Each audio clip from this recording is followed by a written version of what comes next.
জামালপুর শহরে স্ত্রীকে হত্যার পর মৃতদেহ পুড়িয়ে ফেলার চেষ্টার ঘটনায় আইনজীবী স্বামীকে আটক করেছে পুলিশ। বৃহস্পতিবার রাত ১টার দিকে শহরের দড়িপাড়া এলাকায় এ ঘটনা ঘটে।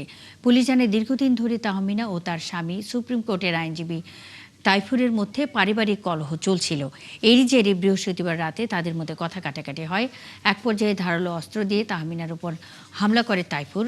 এরপর বিছানায় তার মৃতদেহ রেখে পুড়িয়ে ফেলার চেষ্টা করে। এমন সময় প্রতিবেশীরা বিষয়টি বুঝতে পেরে ফায়ার সার্ভিসে খবর দিলে তারা এসে আগুন নেভায়। পরে এলাকাবাসীর সহযোগিতায় অভিযুক্ত তাইফুরকে আটক করে পুলিশ। এ ঘটনায় দোষীর দৃষ্টান্তমূলক শাস্তির দাবি জানিয়েছে নিহতের স্বজনেরা।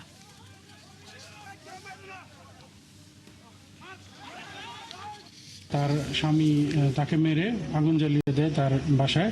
এটা স্থানীয় লোকজন এবং সংবাদ কর্মীদের মাধ্যমে খোঁজ পেয়ে আমরা সদর থানা পুলিশ দ্রুত এখানে এসে তারপরে এবং ফায়ার সার্ভিসের সহায়তায় তার লাশ উদ্ধার করা হয়, তার লাশের সুরতহাল করা হয় এবং যার বিরুদ্ধে এই হত্যার অভিযোগ তাকে আটক করা হয় এবং স্থানীয় জনতার সহযোগিতা এবং সে আমাদের পুলিশ হেফাজতে আছে।